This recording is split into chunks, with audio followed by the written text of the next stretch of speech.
Hello दोस्तों, कैसे हैं आप सब। स्वागत है आपका संकल्प सूत्रा यूट्यूब चैनल पर। दोस्तों, ये हमारी एनसीईआरटी की सीरीज़ है। इसका पहली क्लास जो हुई थी, वो आधी ही क्लास हो पाई थी, थोड़ी टेक्निकल फॉल्ट हो गई थी, तो इस वजह से उसमें आगे की क्लास में आवाज़ नहीं आ रही थी। तो जितनी क्लास में आवाज़ आ रही थी, उतनी ही क्लास मैंने अपलोड कर दी थी। पहला चैप्टर ऐसा है कि जिससे बहुत ही बेसिक्स चीज़ें हैं, आप लोगों को थोड़ा-सा जो आप 9th और 10th की जो एनसीईआरटी करते हैं, बस अगर वो आपने कवर किया हुआ है तो पहला चैप्टर पढ़ने की आपको आवश्यकता नहीं पड़ेगी। और हमने जो पहले चैप्टर हमारा जो था, जिसमें जो थोड़े से स्टैंडर्ड के क्वेश्चन बन सकते थे, उनकी जो है हमने एक क्वेश्चन सीरीज उसमें डाल दी है, जो आप लोग अटेम्प्ट कर सकते हैं। आप लोग देखिएगा उसमें जो क्वेश्चंस हैं दिए हुए हैं, वो क्वेश्चंस को अटेम्प्ट करिएगा। अब ये हमारा चैप्टर है दूसरा, और दूसरे चैप्टर का ये जो हमारी भारत भौतिक पर्यावरण नाम से क्लास 11 की जो एनसीईआरटी है ज्योग्राफी की, तो देखिएगा इसको। इसमें चैप्टर नंबर 2 जो है, वो खंड 2 के नाम से इधर देखिएगा, भू आकृति विज्ञान।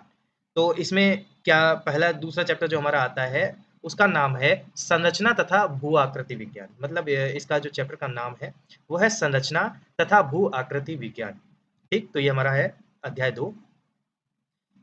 थोड़ा-सा अच्छे से पढ़िएगा और ध्यान देकर के इसके नोट्स बनाइएगा। इसमें जो पॉइंट्स हैं उनको मैं हाइलाइट कर दूँगा, और हाइलाइटेड पीडीएफ आपको ये हमारे व्हाट्सएप चैनल संकल्प सूत्रा पर मिल जाएगा। संकल्प सूत्रा नाम से हमने एक व्हाट्सएप चैनल बनाया है, तो व्हाट्सएप चैनल पे आप लोग देखिएगा, जुड़िएगा वहाँ पे। तो वहाँ पे आप लोग जुड़ के और ये पीडीएफ पा सकते हैं, और जो हाइलाइटेड रहेगा उसके नोट्स भी बना सकते हैं। तो दोस्तों, स्टार्ट करते हैं। क्या आपने कभी सोचा है कि मिट्टी की उर्वरता, गठन व स्वरूप अलग क्यों है? ठीक है? तो आप लोग देखते होंगे कि कई जगह पर अलग-अलग टाइप की मिट्टी पाई जाती है। उनकी उर्वरता अलग होती है, उनका स्वरूप अलग होता है। कहीं पे लाल मिट्टी पाई जाती है, कहीं पे काली और पीली, कहीं पर जलोढ़ मिट्टी पाई जाती है। तो मिट्टी अलग-अलग प्रकार की होती है, उनकी उर्वरता भी अलग-अलग प्रकार की है। जैसे कि काली मिट्टी कपास के लिए बहुत ही ज़्यादा फर्टाइल होती है, और अगर आप देखें तो लाल मिट्टी काजू की खेती के लिए और नट्स जो होते हैं, उनकी खेती के लिए इम्पोर्टेंट होती है। तो क्यों ये ऐसा अलग-अलग होता है? क्या बात ऐसी होती है उनमें कि कौन-कौन से ऐसे उसमें घटक होते हैं, जिसकी वजह से उनमें डिफरेंस पाया जाता है। तो हम लोग ये पढ़ेंगे कि उनका स्वरूप कैसा होता है। तो मिट्टी को जानेंगे इस चैप्टर में, मिट्टी को जानना है। आपने यह भी सोचा होगा कि अलग-अलग स्थानों पर मिट्टी के प्रकार भिन्न हैं, बिल्कुल। तो आप लोग देखते हैं जब उत्तर के मैदानी भाग को, तब देखते हैं उसमें उर्वरता पाई जाती है, उर्वरक मिट्टी पाई जाती है, जिसे हम जलोढ़ मिट्टी कहते हैं, जो नदियों के द्वारा लाई जाती है, ठीक है? और आप जैसे ही दक्षिण की ओर पेनिनसुलर पार्ट की ओर बढ़ते हैं, तो आप देखते हैं कि वहाँ पे काली मिट्टी की प्रधानता पाई जाती है, ठीक है? आप घाटों की ओर बढ़ते हैं, आप देखते हैं पूर्वी घाट की ओर, तो लाल मिट्टी की प्रधानता पाई जाती है। आप पहुँचते हैं म मरुस्थलीय भागों में, तो वहाँ पे सब रेतीली मिट्टी पाई जाती है। तो ऐसे ही अलग-अलग प्रकारों पर आप लोग अलग-अलग जगहों पर देखते हैं, तो अलग-अलग प्रकार की मिट्टी आपको देखने को मिलती है। तो चट्टानें व मिट्टी आपस में संबंधित क्यों हैं? ठीक है? ये पॉइंट देखिएगा, चट्टानें और मिट्टी आपस में संबंधित क्यों हैं? क्योंकि जो असंगठित चट्टानें हैं, वास्तव में वही मिट्टियाँ हैं, ठीक है? तो मतलब जो चट्टानें नहीं बन पाईं, जो ठोस नहीं हो पाईं, वही तो है हमारी मिट्टी। मिट्टी क्या है? वही चट्टानों का एक पिसा हुआ रूप है। तो असंगठित चट्टानें, जो संगठित नहीं हो पाईं, जो ठोस नहीं हो पाईं, वही कहलाती हैं मिट्टियाँ, ठीक है? तो पृथ्वी के धरातल पर चट्टानों व मिट्टियों में विभिन्नता धरातलीय स्वरूप के अनुसार पाई जाती है।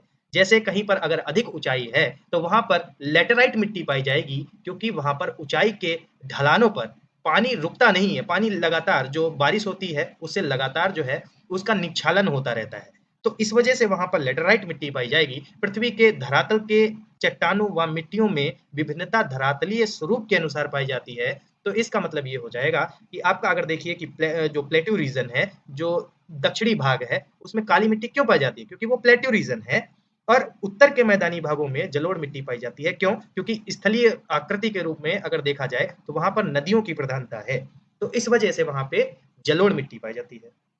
ठीक है? वर्तमान अनुमान के अनुसार पृथ्वी की आयु लगभग 46 करोड़ वर्ष है। मतलब अब देखिएगा यहाँ पे थोड़ा-सा वर्तमान अनुमानों के अनुसार, इसके ये पॉइंट बना लीजिएगा कि पृथ्वी की जो आयु है वो लगभग कितनी है? वो 46 करोड़ वर्ष है। इतने लंबे समय में अंतर्जात और बहिर्जात बल, अब ये 2 टाइप के बल होते हैं, इनको अंडरलाइन कीजिएगा। तो 2 प्रकार के जो बल हैं वो कौन-कौन से हैं? अंतर्जात और बहिर्जात बल, और इनसे होने वाली घटनाओं को भी हम लोग देख लेंगे। ये अनेक परिवर्तन हुए हैं, ठीक है? अंतर्जात और बहिर्जात बलों से अनेक परिवर्तन हुए हैं। इन बलों की पृथ्वी की धरातलीय या अधास्थलीय आकृतियों की रूपरेखा निर्धारण में एक महत्वपूर्ण भूमिका रही है। मतलब कह रहा है, अगर सिंपल लैंग्वेज में देखें, तो ये देखते हैं कि जो अंतर्जात और बहिर्जात बल हैं, उनके उनके ही परिणाम स्वरूप हमारी धरातल पर जो भी आकृतियाँ पाई जाती हैं, उच्चावच पाए जाते हैं, कहीं पे नदियाँ, घाटियाँ, पर्वत और पठार पाए जाते हैं, वो अंतर्जात और बहिर्जात बलों का ही परिणाम होते हैं। तो दोस्तों आप देख रहे होंगे कि आप पृथ्वी की जो विवर्तनिक हलचलें हैं, यानी कि प्लेट टेक्टोनिक्स हम लोग पढ़ चुके हैं। लास्ट जो 9th की एनसीईआरटी है, उसमें भी जो विवर्तनिक प्लेट है, हलचल हैं, उनके बारे में, प्लेट टेक्टोनिक थ्योरी के बारे में उसमें थोड़ा बहुत ज़िक्र किया गया था। ठीक है? तो ये देखिए इसमें लिखा हुआ है कि भौतिक भूगोल का परिचय नाम की जो बुक है, उसमें हम लोग ये चीज़ पढ़ चुके हैं। ठीक है? फिर उसके बाद पूछ रहा है, क्या आप जानते हैं कि करोड़ों वर्ष पहले इंडियन प्लेट भूमध्य रेखा से दक्षिण में स्थित थी? करोड़ों वर्ष पहले जो इंडियन प्लेट थी, वो कहाँ सिचुएटेड थी? भूमध्य रेखा के दक्षिण में। यह आकार में काफी विशाल थी और ऑस्ट्रेलियन प्लेट भी इसका हिस्सा हुआ करती थी। तो ये कब की बात चल रही है? ये तब की बात चल रही है जब ये एक पैंजिया के रूप में पाया जाता था। सभी कॉन्टिनेंट एक में जुड़े हुए थे और उसे हम प्लेट टेक्टोनिक थ्योरी के माध्यम से जानते हैं। ठीक है? तो करोड़ों वर्षों के दौरान यह प्लेट काफी हिस्सों में टूट गई। ठीक है? और ऑस्ट्रेलियन प्लेट भी दक्षिण पूर्व तथा इंडियन प्लेट उत्तर पूर्व दिशा की ओर खिसकने लगी। ठीक है? तो प्लेट टेक्टोनिक जब हम पढ़ेंगे तो उसमें जानेंगे कि जो इंडियन प्लेट है हमारी, वो उत्तर की दिशा की ओर खिसकने लगी, यानी कि भूमध्य रेखा से ये एक समय ऐसा आएगा कि यह भूमध्य रेखा से उत्तर के रूप में उत्तर की ओर बढ़ जाएगी और उत्तर में ही सिचुएटेड हो जाएगी जब ये यूरेशियन प्लेट से टकराएगी। ठीक है? क्या आप इंडियन प्लेट के खिसकने की विभिन्न अवस्थाओं को रेखांकित कर सकते हैं? कह रहा है कि जो इंडियन प्लेट है हमारी, उनकी जो खिसकने की अवस्थाएं हैं, क्या उनको आप रेखांकित कर सकते हैं? तो देखिए दोस्तों, थोड़ा मैप के माध्यम से देख लेते हैं कि जो हमारी इंडियन प्लेट है, उसके जो इंडियन प्लेट है वो किस तरीके से,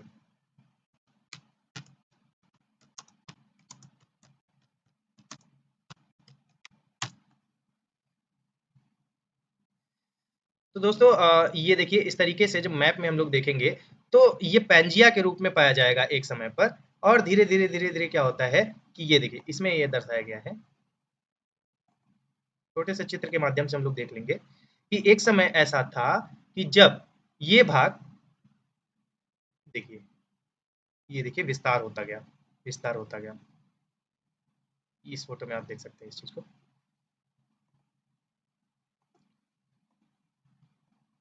ठीक है? तो ये क्या था, एक समय ऐसा था कि 70 मिलियन ईयर एगो, ये देखिए इक्वेटर यहाँ पे दिखाई दे रही है आपको, और इक्वेटर से ये दक्षिण में ये इंडियन ओशन दिखाई दे रहा है, और इंडियन ओशन से आप जितना देख रहे हैं कि ये थोड़ा सा झुकाव लेता हुआ अफ्रीका की ओर जा रहा है। तो ये अफ्रीका में पहले अफ्रीकन प्लेट और ऑस्ट्रेलियन प्लेट और इंडियन प्लेट एक में जुड़ी होती थी।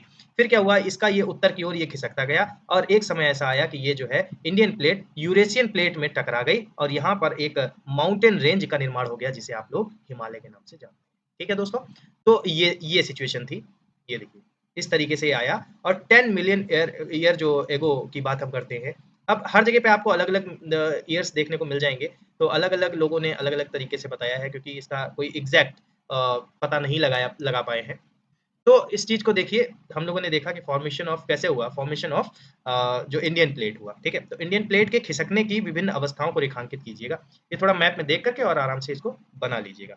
इंडियन प्लेट का खिसकना अभी जारी है, तो इंडियन प्लेट क्या अभी भी इस यूरेशियन प्लेट से टकरा रही है? तो भूकंप क्यों आते हैं? अगर देखिए कि जो हिमालय का रीजन है, वो 5th ज़ोन में आता है। हिमालय जो रीजन है, वो किसमें 5th ज़ोन में आता है। जो भू भारत को जो है जो भूकंपीय ज़ोन बनाए गए हैं, उसमें 5 ज़ोन बनाए गए हैं, जिसमें कि जो हिमालय वाला पार्ट है, उसमें भूकंप आ रहे हैं, भूकंप आते हैं, तो उसका कारण मेन यही है कि अभी भी हिमालय रेंज जो है अभी भी खिसकती हुई नज़र आ रही है। और एक चीज़ का आप लोग मुझे जवाब दीजिएगा कि जैसे आप लोग जानते हैं कि 2 प्लेटें जब आपस में टकराती हैं, तब फोल्डेड माउंटेन बनते हैं। जैसे कि अपनी जो यूरेशियन प्लेट से इंडियन प्लेट का टकराना, और किस माउंटेन रेंज का?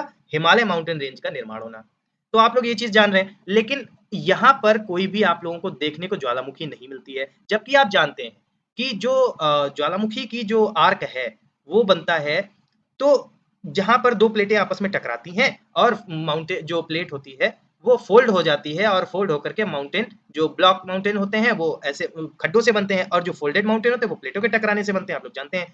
तो प्लेटों के टकराने से जो बने हुए हमारे फ़ोल्डेड माउंटेन हैं, तो फ़ोल्डेड माउंटेन में ज्वालामुखी हिमालय में क्यों नहीं पाई जाती? तो इस चीज़ का आप लोग मुझे आंसर दीजिएगा, और फिर मैं अगली क्लास में आपको ये चीज़ बता दूँगा कि ऐसा क्यों होता है।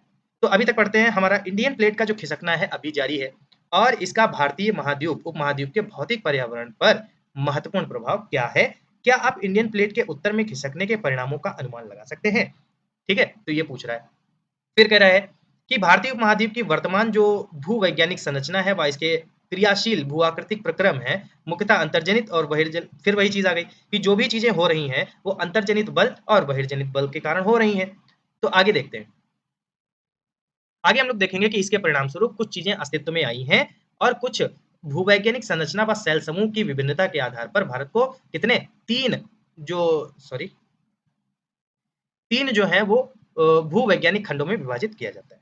तो पहला हमारा भूवैज्ञानिक खंड होता है प्रायद्वीपीय खंड, दूसरा होता है हिमालय और अतिरिक्त प्रायद्वीपीय मालाएं और तीसरा होता है हमारा सिंधु गंगा और ब्रह्मपुत्र का मैदान। तो अगर हम देखें तो भूवैज्ञानिक खंडों के रूप में अगर हम विभाजित करते हैं तो तीन खंडों में करते हैं। तो पहला हमारा हो गया प्रायद्वीपीय खंड। तो अब हम जानेंगे कि प्रायद्वीपीय खंड के बारे में।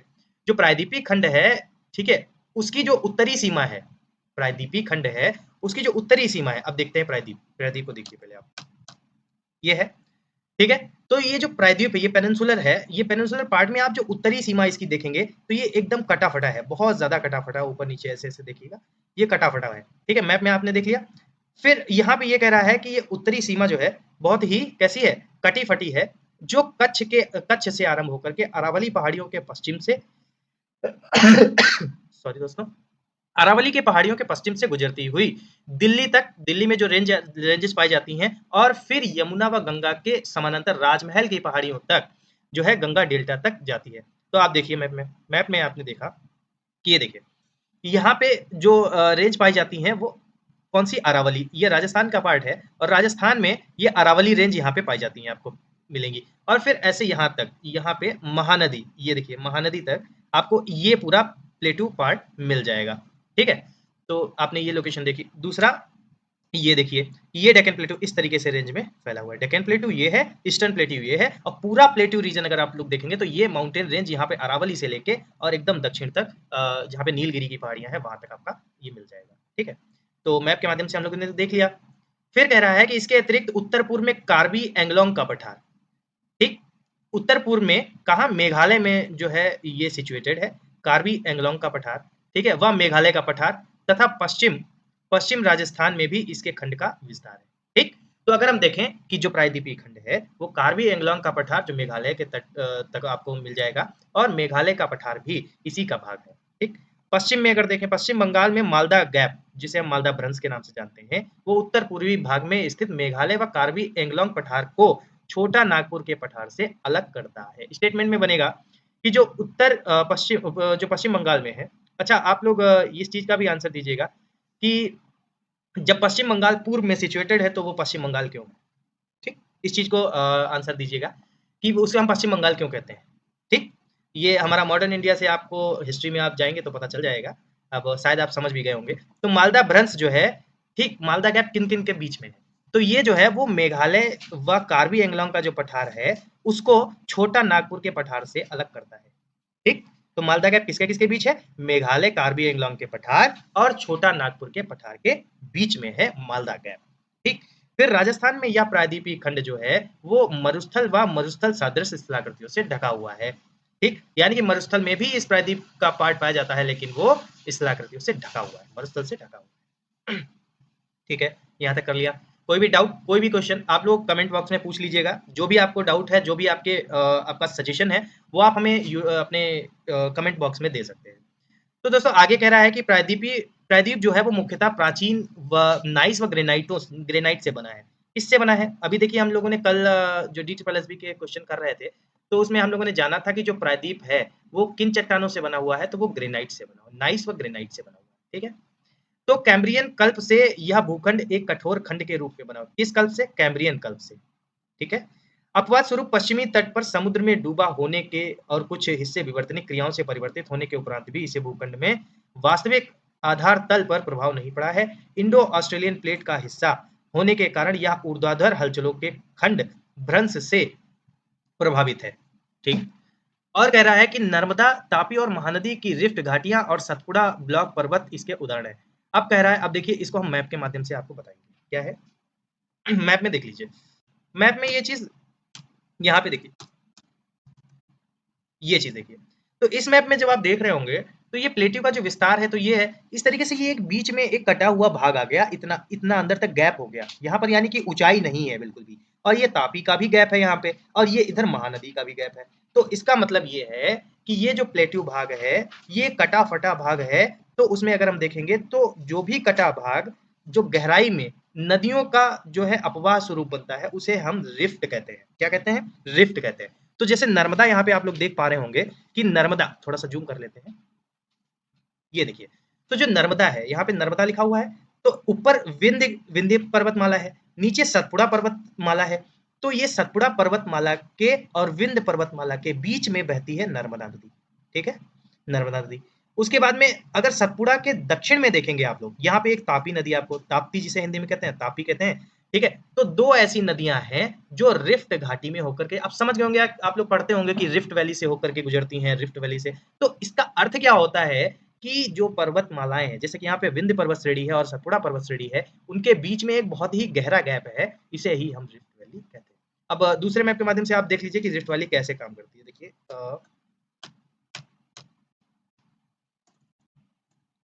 रिफ्ट वैली कैसे होती है, ये देखिए। दो रेंजेस हैं, दो रेंजेस में आप देख रहे होंगे, एक तरफ जो है ये रेंज है विंध्यन रेंज, बहुत ही लंबी रेंज है, और एक ये है सतपुड़ा रेंज। अब बीच में ये गैप है, क्या किसी ने इसको खुदाई करके बनाया है क्या? इस तरीके से नहर जैसी निकाली गई है?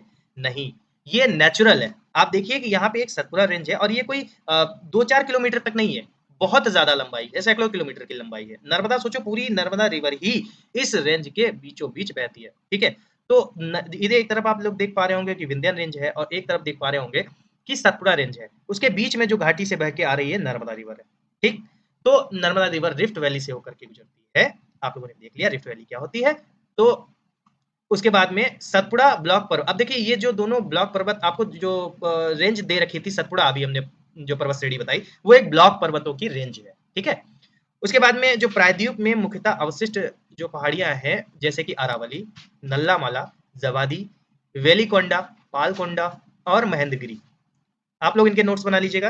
प्रायद्वीप में मुख्यतः जो अवशिष्ट पहाड़ियां हैं, अवशिष्ट पहाड़ियां मतलब जो बची हुई पहाड़ियां हैं, कभी को एक वो बहुत ही ज्यादा ऊंचाई वाली पहाड़ियां होती थी, अब उनकी जो है बहुत ही अपरदन के कारण, अपक्षय के कारण उनकी जो है बहुत ही ऊंचाई कम हो गई है। तो अरावली, नल्लामाला, जवादी, वेलिकोंडा, पालकोंडा श्रेणी और महेंद्रगिरी पहाड़ियां आदि ये है। ठीक, इसके नोट्स बना लीजिए। उसके बाद में कह रहा है कि यहाँ की जो नदी है, नदी घाटियां उथली और यहाँ की प्रवणता कम होती है। यहाँ की मतलब पेनिनसुलर पार्ट की। तो पेनिनसुलर मतलब प्रायद्वीपीय भाग की नदियां जो होती हैं बहुत ही उथली होती हैं, इनमें बहुत ज्यादा जैसे कि गहराई नहीं होती है, क्योंकि चट्टानी भाग है, बहुत ज्यादा कठोर है, तो उसको नदियां बहुत ज्यादा गहरा नहीं कर पाई हैं। जैसे कि उत्तर की जो नदियां होती हैं, गंगा, यमुना, इनकी गहराई बहुत ज्यादा पाई जाती है, लेकिन जो दक्षिण की नदियां होती हैं उनमें गहराई कम पाई जाती है, क्योंकि इनमें घाटियां जो होती हैं वो उथली होती हैं, चट्टानी मैदान, चट्टानी भाग होता है, पठारी भाग होता है, जिसकी वजह से नदियां उसको गहरा नहीं कर पाती। इस वजह से नदियां उथली होती, और इनकी प्रवणता, प्रवणता मतलब तीव्रता, जिस तरीके से झरझर करके जो है गंगा बहती है, उस तरीके से यहाँ पर इतनी ही तीव्रता इसमें नहीं होती दक्षिण की नदियों में। फिर ठीक है, उसके बाद में यहाँ पे हमने एक वो बनाया हुआ था कि प्रवणता क्या होती है। किसी रेखा की प्रवणता का आंकिक मान उसके किसी दो बिंदुओं के बीच की ऊंचाई तथा क्षैतिज दूरी के अनुपात के बराबर होती है। ठीक, तो प्रवणता क्या होती है, ये हम लोग जो भूगोल में जो प्रयोगात्मक कार्य भाग 1 है बुक, इसी क्लास में, ठीक है, 11th में ही, तो उसमें आप लोग जब देखिएगा तो प्रवणता के बारे में आपको पता चल जाएगा। वैसे कि यहाँ पे हमने नोट्स में दे दिया है, आप लोग इसको पॉज करके लिख सकते हैं। ठीक है, तो ये हो गया। अब कह रहा है क्या आप हिमालय से निकलने वाली और प्रायद्वीपीय नदियों की प्रवणता ज्ञात करके उनकी तुलना कर सकते हैं? तो बिल्कुल। तो आप लोग देखते हैं कि जो प्रवणता डिपेंड करती है किस पे, ऊंचाई पर, धरातल पर और स्थलाकृति पर। तो धरातल की जो स्थलाकृति है, यहाँ पर कटोरी भाग है, वहां जो उत्तर की जो नदियां हैं वो ऊंचाई से आती हैं, और ये जो दक्षिण की नदियां हैं उनमें ऊंचाई बहुत ही कम होती है, तो प्रवणता कम होती है। प्रवणता मतलब एक तीव्रता, ठीक है, तीव्रता। उसके बाद कह रहा है कि पूर्व की ओर बहने वाली जो अधिकांश नदियां हैं वो बंगाल की खाड़ी में गिरने से पहले किस चीज का निर्माण करती हैं? डेल्टा बनाती हैं, और महानदी, गोदावरी और कृष्णा के द्वारा निर्मित डेल्टा इसके उदाहरण है। ठीक, डेल्टा आप लोग जानते हैं, बहुत ज्यादा डिस्कस करने की जरूरत नहीं है, जहां पे बहुत ज्यादा डिस्कस करने की जरूरत नहीं होगी वहां पे डिस्कस नहीं करेंगे। हिमालय और अतिरिक्त प्रायद्वीपीय मालाएं, प्रायद्वीपीय पर्वतमालाएं, कठोर और स्थिर प्रायद्वीप खंड के विपरीत हिमालय और अतिरिक्त प्रायद्वीप पर्वतमालाओं की भूवैज्ञानिक संरचना तरुण, दुर्बल और लचीली है। ठीक, तो आप जब देखते हैं कि जो प्रायद्वीपीय मालाएं हैं वो बहुत ही लचीली हैं, छोटी हैं, और हिमालय की जो रेंज है वो बहुत ही ऊंची, बहुत ही कठोर, बहुत ही मतलब जो है दुर्बल है। ठीक है, ये पर्वत वर्तमान समय में बहिर्जनिक तथा अंतर्जनिक बलों की क्रियाओं से प्रभावित है। इसके परिणाम स्वरूप में वलन, भ्रंश और छेप यानी कि थ्रस्ट बनते हैं। सॉरी। तो जो है अभी भी, जैसा कि हमने आपने पहले पढ़ा कि अभी भी हिमालय जो रेंज है वो उसकी ऊंचाई बढ़ रही है। क्यों? क्योंकि अभी भी जो इंडियन प्लेट है वो उत्तर की ओर खिसक रही है। ठीक, इन पर्वतों की उत्पत्ति जो विवर्तनिक हलचलों से जुड़ी हुई है। वही चीज आ गई फिर से। तो तेज बहाव वाली नदियों से अपर्दित ये पर्वत अभी भी युवावस्था में है। ठीक है, तो तेज बहाव वाली जो नदियों से अपर्दित ये जो पर्वत हैं युवावस्था में। कौन से पर्वत? हिमालय की बात चल रही है। और गार्ज, गार्ज मतलब वी आकार की जो घाटियां हैं उस तरीके की। छिप्रिकाएं मतलब जो जलप्रपात है, और छिप्रिकाएं मतलब छोटी छोटी ऊपर से बहुत ऊंचाई से जल का गिरना। ठीक है, इसका निर्माण करते हैं। ठीक, फिर आ जाता है हमारा सिंधु गंगा ब्रह्मपुत्र का मैदान। ये चीज पूरा चैप्टर अपनी एक क्लास में तो नहीं हो पाएगा दोस्तों। जितना हो पाएगा वहां तक हम लोग कर लेंगे। अभी इसके जो अगला पार्ट है, अगली क्लास होगा, इस मैप तक हम लोग कर लेंगे चीजें, और उस मैप के बाद से, सॉरी, हाँ, हिमालय से हम लोग कल पढ़ेंगे। ठीक है, तो अभी यहाँ तक कर लेते हैं। यहाँ तक हम लोग कर लेते हैं कि जो सिंधु गंगा ब्रह्मपुत्र का मैदान है, भारत का तृतीय भूवैज्ञानिक खंड। ये क्या? भारत का जो तृतीय भूवैज्ञानिक खंड है वो है हमारा सिंधु गंगा और ब्रह्मपुत्र नदियों का मैदान। ठीक, मूलतः यह एक भू अभिनति गर्त है। क्या है? यह एक भू अवनति गर्त है। गर्त मतलब जो नदियों के द्वारा काट पीट के बराबर कर दिया जाए। ठीक, तो ये भू अवनति गर्त है जिसका निर्माण मुख्य रूप से हिमालय पर्वतमाला के निर्माण की प्रक्रिया के तीसरे चरण में लगभग 6.4 करोड़ वर्ष पहले हुआ था। किसका निर्माण? ये सिंधु गंगा और ब्रह्मपुत्र के मैदान। ठीक, और एक चीज याद रखिएगा, ये तीनों की तीनों नदियां पूर्ववर्ती नदी हैं। अब पूर्ववर्ती नदी क्या होता है? पूर्ववर्ती नदी का मतलब ये होता है कि जो हिमालय है इसके फॉर्मेशन से पहले, हिमालय के फॉर्मेशन से पहले जब ये पैंजिया अलग नहीं हुआ था तब से ये नदियां बह रही हैं, उन्हें हम पूर्ववर्ती नदी कहते हैं। ठीक है, जो पहले से नदियां, नई नदियां नहीं है, ये बहुत ही पुरानी नदियां हैं, उन्हें हम पूर्ववर्ती नदियां कहते हैं। और तब से हिमालय और प्रायद्वीप से निकलने वाली नदियां अपने साथ लाए हुए अवसादों से इसे बराबर कर रही हैं, पाट रही हैं। इसी कारण जो है ये मैदानों का निर्माण हुआ है। तभी आप देखिएगा कि अगर जलोढ़ की औसत गहराई देखेंगे हम मैदानी भागों में, तो 1000 से 2000 मीटर की गहराई तक जलोढ़ मिट्टी ही मिलेगी आपको। क्यों? क्योंकि नदियों की द्वारा इसको गहराई रूप से बहुत ही कई सालों से आप लोग देख ही रहे हैं कि 6.4 करोड़ वर्ष पहले इसका निर्माण हुआ था। तब से ये जो है इसमें जलोढ़ मिट्टी की ही प्रधानता रही है, क्योंकि नदियां जलोढ़ मिट्टी ही लाती हैं। तो 1000 से 2000 मीटर जलोढ़ की औसत गहराई है, याद रखिएगा। ऊपर लिखित वृत्तांत से पता चलता है कि भारत के विभिन्न क्षेत्रों में भूवैज्ञानिक संरचना में महत्वपूर्ण अंतर है। ठीक, इसके कारण दूसरे पक्षों जैसे धरातल और भूआकृतिक पर दूरगामी प्रभाव पड़ता है। भारतीय उपमहाद्वीप में वैज्ञानिक और भूआकृतिक प्रक्रियाओं का यहाँ भूआकृति एवं उच्चावच पर महत्वपूर्ण प्रभाव पाया जाता है। ठीक, बहुत डिस्कस करने की चीज नहीं है। अब देखते हैं भूआकृति क्या है। भूआकृतिक रूप से भारत को हम बांटते हैं 6 भागों में। ठीक, कह रहा है किसी स्थान को भूआकृतिक उसकी संरचना, प्रक्रिया और विकास की अवस्था का परिणाम है। कोई भी जो स्थान है वो कैसे बनता है, उसकी एक भूआकृति होती है, उसकी संरचना होती है, और वो धीरे धीरे विकास की अवस्था के द्वारा बनाई जाती है। भारत में धरातलीय विभिन्नताएं बहुत ही महत्वपूर्ण है। आप लोग देखते ही हैं कि भारत की जितनी विभिन्नताएं अन्य देशों में नहीं पाई जाती हैं। इसके उत्तर में बड़े उबड़ खाबड़ स्थलाकृति है। फिर ठीक है, इसमें हिमालय पर्वत श्रृंखलाएं हैं, इसमें अनेकों चोटियां हैं, सुंदर घाटियां हैं, महाखड्ड हैं। ठीक है, और दक्षिण में अब देखते हैं, तब पहुंचते हैं कि कटा फटा हुआ पठार, जहां अपर्दित चट्टाने, खंड और कगार हैं। ठीक है, और फिर भी उनके दोनों के बीच में हम जब पाते हैं तो देखते हैं एक बहुत बड़ा विशाल मैदान है जिसे हम गैंगटिक प्लेन कहते हैं। ठीक, उसके बाद मोटे तौर पे अगर हम देखें तो भारत को निम्नलिखित भू आकृतियों में बांटा जाता है। कितनी आकृतियां हैं? 6। पहला, सबसे उत्तर में देखेंगे तो पर्वतमालाएं देखेंगे, उत्तर पूर्वी पर्वतमाला, उत्तर पर्वतमाला। ठीक, उसके बाद में देखेंगे उत्तर का मैदान, उसके बाद देखेंगे प्रायद्वीपीय पठार, उसके नीचे जब आ जाएंगे तो देखेंगे इधर पूर्व की ओर देखेंगे, उत्तर पश्चिम की ओर देखेंगे तो मरुस्थल, तटीय मैदान और द्वीप समूह भी पाए जाते हैं। तो 6 भागों में बांटेंगे, 6 भागों में बांट के ही देखेंगे। तो सबसे पहला जो आता है हमारा उत्तर तथा उत्तर पूर्वी पर्वतमालाएं। ठीक। उत्तर तथा उत्तर पूर्वी पर्वतमाला, उत्तर तथा उत्तर पूर्वी पर्वतमाला हिमालय पर्वत और उत्तर पूर्वी पहाड़ियां शामिल होती हैं। अब हम लोग यहाँ से अगली क्लास में अपनी पढ़ेंगे कि हिमालय की संरचना पढ़ेंगे, उसका किस तरीके से उसकी लंबाई कितनी है, चौड़ाई कितनी है, उसमें स्थलाकृतियाँ कौन-सी पाई जाती हैं, कौन से दर्रे पाए जाते हैं, ठीक है? कौन-सी उसकी मुख्य-मुख्य चोटियाँ हैं, कैसी झीलें हैं, तो इन सब चीज़ों के बारे में हम लोग अपनी अगली क्लास में पढ़ेंगे। अभी इस क्लास में हम लोग जो है एक चीज़ और देख लेते हैं कि जो ये देखिए विंध्य श्रेणी है और सतपुड़ा श्रेणी है, तो इसके कुछ क्वेश्चंस का आंसर दीजिएगा कमेंट बॉक्स में। क्वेश्चन है हमारा, पहला क्वेश्चन बताते हैं कि जो नर्मदा नदी है, वो किन 2 पर्वत श्रेणियों के बीच से बहती है? ठीक है?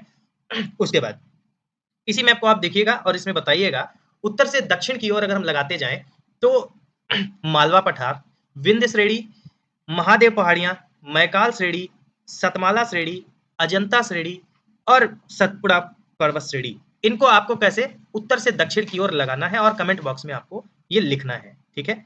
उसके बाद में आप लोग ये देख के आएंगे कि जो इस मैप में दी हुई पर्वत चोटियां हैं, धौलागिरी, अन्नपूर्णा, मकालू, एवरेस्ट, कंचनजंगा, नमचा बरुआ, इधर केटू, ठीक है? इन सब चीज़ों को आप थोड़ा देख करके आइएगा। इसी मैप पे आप देख लीजिए, बहुत ज़्यादा आपको रिसर्च करने की ज़रूरत नहीं है।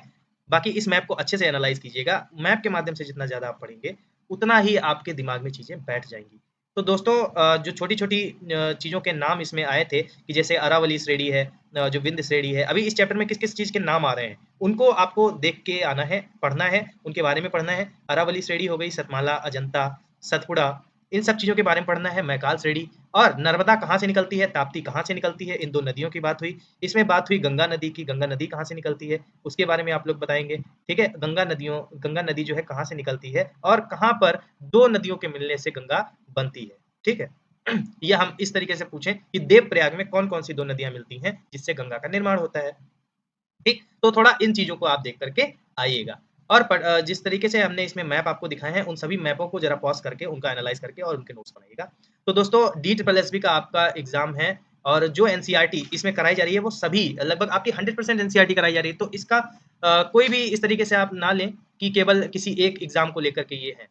ऐसा नहीं है कि एनसीईआरटी जिस जगह आपको पूछी जाएँगी, चाहे यूपीएससी तक आप लोग देखेंगे, तो इसका जो कॉन्सेप्ट जो मैं बता रहा हूँ, वो से आप अगर एनसीईआरटी से क्वेश्चन आपका यूपीएससी में भी आएगा, तो वो भी सॉल्व होगा। तो दोस्तों बने रहिए हमारे यूट्यूब चैनल पर, जुड़े रहिए और अपने कमेंट देते रहिए। आप लोग बताइए कि कैसा लगा आपको, कैसी लगी आपकी क्लासेस और इससे रिलेटेड जो क्वेश्चन्स होंगे एनसीईआरटी के, ये चैप्टर हो जाने के बाद आपको वही क्वेश्चन आंसर इस चैप्टर पूरे चैप्टर के आपको क्वेश्चन आंसर मिल जाएँगे। जितने मैक्सिमम हो सकेंगे, उतने क्वेश्चन आपको बना कर के दे दिए जाएँगे। ओके दोस्तों, थैंक यू।